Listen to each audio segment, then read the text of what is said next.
Hello, glorious scrappers, and happy Mother's Day to everyone and anyone who is a mother, has a mother, or will soon be a mother.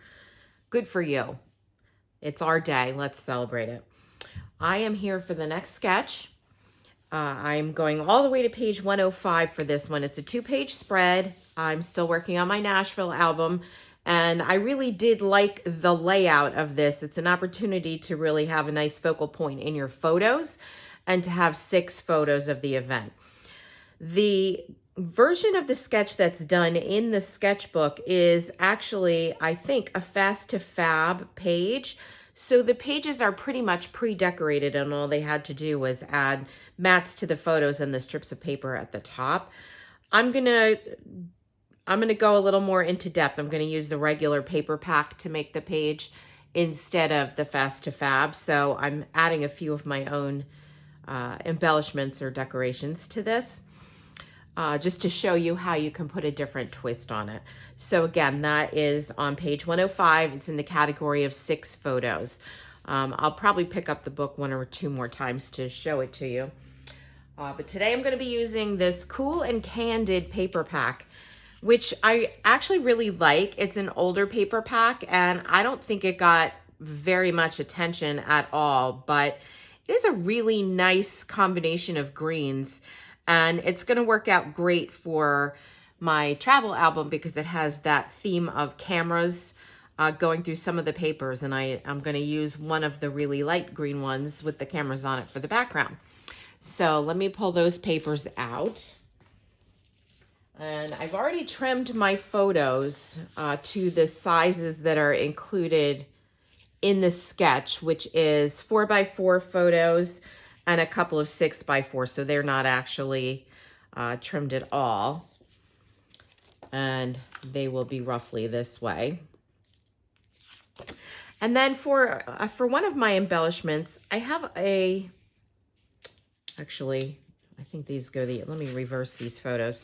I have a postcard that I got. I got a whole bunch of postcards when I was in Nashville with the thought that I could use them for embellishments wherever I needed embellishments. And this is one of those times. And even though the majority of my page is going to be done in shades of green, this is a pretty deep rusty red color, and it really doesn't make it look too Christmassy. So that's going to go somewhere over in this neighborhood over here. This particular 2-page spread is about a whole bunch of the music studios that I saw while I was in Nashville.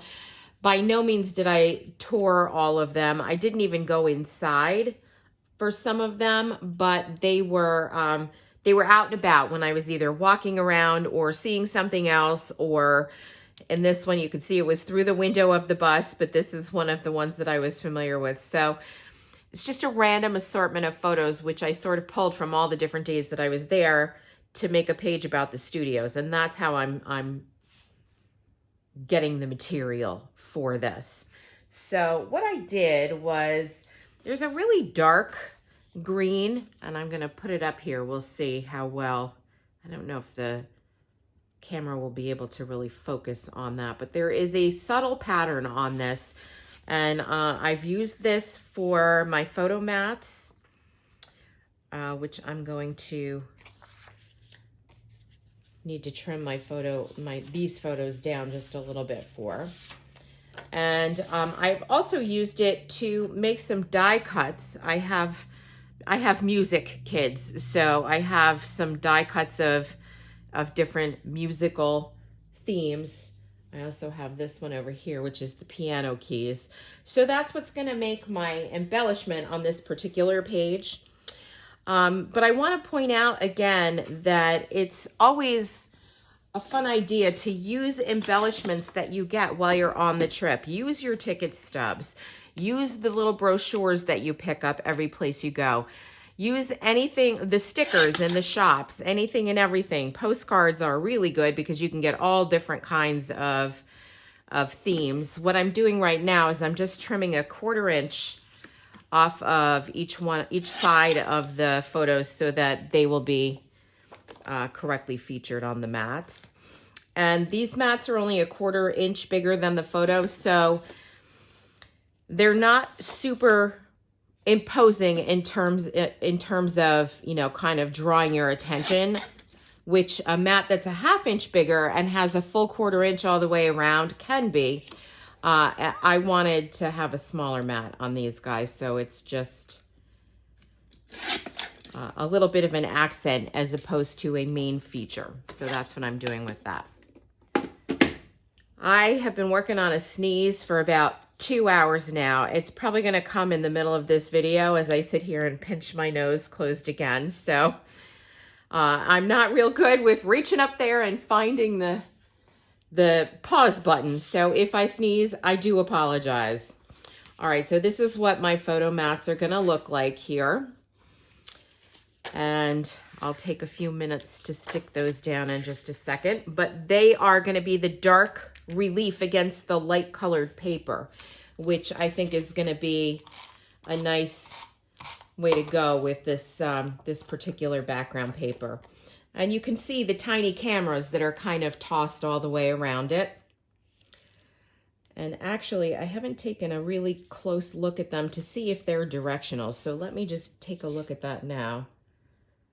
I think they kind of go every which way.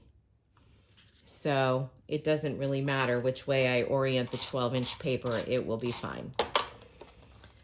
Okay.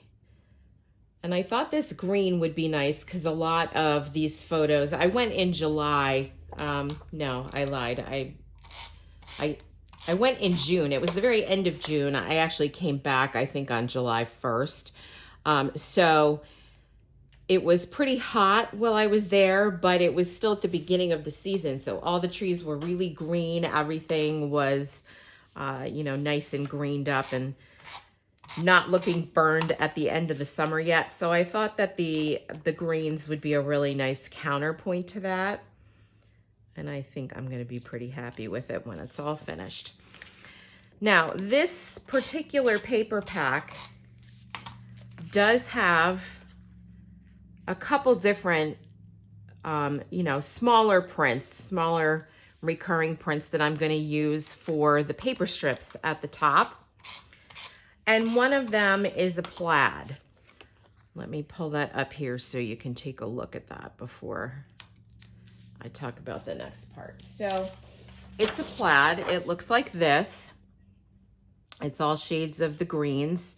And this is a tartan plaid, which means that the plaid goes, it's identical from top to bottom or from side to side. It's a very regular pattern, a very regular repeat.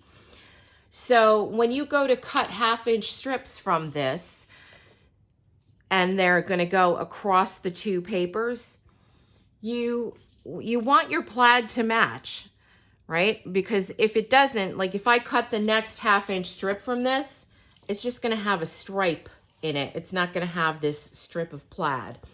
So this is one of my tool tips for today. When you go to cut something like this, you want to make sure that you're using the same part of the paper. So if I sort of hold this up over where I cut from previously, I can see that it's just inside the dark line on my paper here. So I'm going to line it up on my trimmer so that I just cut that part off. Okay. And now I want it to be a 1/2 inch, but what I'm going to end up with is a very thin strip, a 1/2 inch strip. So my tool tip for this, when you're using the trimmer, is to put a couple spots of repositionable adhesive on the back and literally tape this paper to your trimmer. I can hear everyone saying right now, what? You're gonna mung up everything.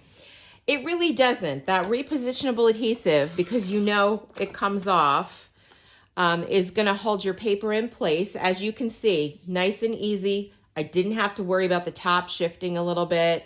It's a lot easier to keep a larger piece of paper straight when you're doing that because you have this whole ledge on either the top or the bottom to put your paper up against. But this gives you the stability to know that you have a straight cut when you need that 1/2 inch strip. Now, when you pull your piece of paper off, just like you would if you had extra adhesive on the page itself, you just rub it and it's gone. So that is a way that you can really make sure that you can control a 1/2 inch or, you know, any kind of small cut with your trimmer when it's got a specific pattern and you really want it to match across the 2 pages. Now, because of the embellishments that I want to use on this, I want to make sure that I position. I actually think I'm going to give my postcard a little trim around the edge too to get rid of the white design. And when I'm doing this kind of trimming, I do like to use the actual photo trimmer for it.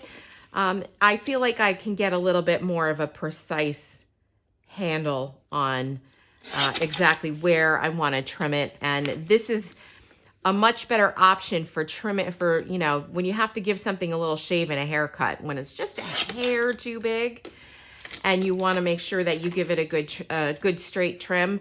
That's hard to do with the paper trimmer, because I think what happens when you make that kind of a trim on the 12-inch trimmer is that the paper sort of pushes into the track where you're cutting a little bit, and you end up not getting as precise a cut as you think. And a lot of times you'll get like that little part at the top and it'll just sort of taper off to nothing, and then you know the edges of the paper isn't straight.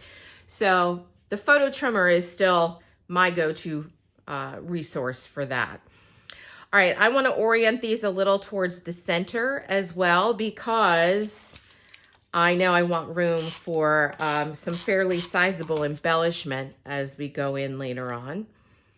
So I'm going to make that decision right now. And across the 2 pages, I'm basically creating a mirror image of my photos and their placement. So this is a pretty symmetrical layout, and that's what I want you to see when you look at it. The 2 strips of paper, the photos that are, you know, basically open book, mirror images of each other, because there's such a curved aspect to my embellishments. They're very curvy, and so I want everything else on the page to be very straight as a counterpoint artistically or creatively to that. It's kind of a graphic design trick. So that's my pro tip for today. If you are the type of scrapper who likes that clean and simple, everything with perfect corners, all your window painting very even around the entire page, very linear scrapper, there's no reason that that's not okay. That's absolutely fine to scrapbook that way. But it's a good idea from a creative perspective to give your page a little zip, to add some curved edges to that. And what I'm going to do right now is I'm going to place this postcard over here, but I'm actually going to move it to the left a little bit so that I don't cover up so much of this photo here, even though it's an external shot. That will give it a little bit of space. And then I'm going to go ahead and attach these 2 photos over here. That's great. Instead of sneezing, I'm just going to have my nose run the whole time, so don't mind me if I sniff a lot. It's a really cold, yucky, gray day here in Pennsylvania. Spring is still loading, I guess. The loading bar is still happening on the screen. And we go back and forth between really, really nice spring days and even a couple of days that have felt like summer. And then the opposite, which is way below average temperatures, which is what we're having today. It's in the 50s, it's raining. So I hope whatever your Mother's Day celebrations are, they are something that's happening indoors, or that you can move them indoors. And what I'm going to do, I'm actually going to line this up, I think, at the 1.5 inch mark down from the edge. This is going to be the bottom of the 2 paper strips that I place. So we'll give that a nice deep seat there. And there is still a little bit of repositionable adhesive on these plaid strips from when I did the cutting. So I'm just adding a little bit more to make sure that they actually stay stuck. The repositionable adhesive, when it first came out, there were a lot of people saying, you know, it becomes permanent over time. It really does not become permanent over time, but what it does become is a little bit more, it's a little bit less repositionable. It securely places everything, and it needs to be strong enough so that you never have to worry about your, whatever you stick to your project coming off over time. It's a very secure way to attach things to your page, even though it's repositionable.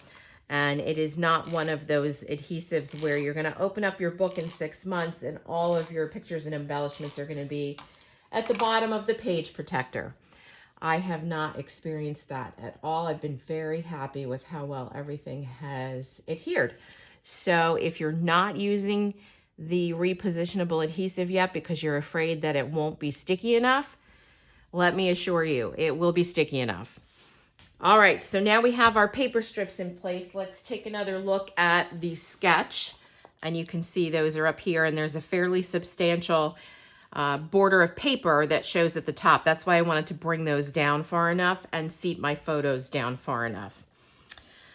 So now I'm going to work on the spacing of what I think I want my border to be with these die cut pieces. And if you look at these, here you've got a little bit of space where you can see this is that same dark green that I used for the mat, and it's got that same subtle little pattern. I think that's really going to be fun. And I was thinking what I might do for these die cuts. I don't mind if they go over the strips or the photo a little bit. I think I'm going to do something like this, so the piano keys turn into the music notes coming out of it on that side. And then on this side, I'm going to use the same upper piece, but I'm going to let the music notes be at the top and come up like this. So this kind of gives you the balance of something coming over the border strips on each side. And then I think what I'll do, these are from another postcard that I actually cut up, but I think that the color palette is going to work. And I think what I'm going to do is I'm going to sprinkle these kind of across this way and make a little bit of a border with those. And then I'm going to put a title over here, which I'll probably do. I was thinking of doing it with the dark green ABC stickers, the Creative Memories ABC stickers, but I think that's going to be too dark. I may use white and just do the opposite and go with the really light color to lift it up off of these paper strips. And that's about it for this page. Because it is a vacation album, I'm not going to add anything like flowers or anything like that. And this particular paper pack, I did not have stickers or matte packs that I had to go with it. I only had the paper pack. So I think by using the die cuts and the cutouts from my postcard, that's going to do exactly what I want it to do. So I'm going to go ahead and stick down these die cuts, which I'll have to get my head in the way of the camera, so I won't do that on the camera. But what I'll do is I'll come back and I'll post my finished product on the Emily's Sketch Club page with the hashtag with the number for it. And I really hope that you make this one. This is a very simple one that you could fit a lot of photos in. And if you had a lot less in the way of, a weighty embellishment to put on this side, you could put 2 more like 3x4 verticals over here. You could put another one over here. You could actually put quite a few photos on this page. And if you did peekaboo pockets, then you could fit exponentially more. So keep that in mind as a really good way to have a lot of photos, but still have some kind of design element on this sketch. So again, it's on page 105. Can't wait to see what you do with it. Hope you have a great afternoon, and I will see you soon.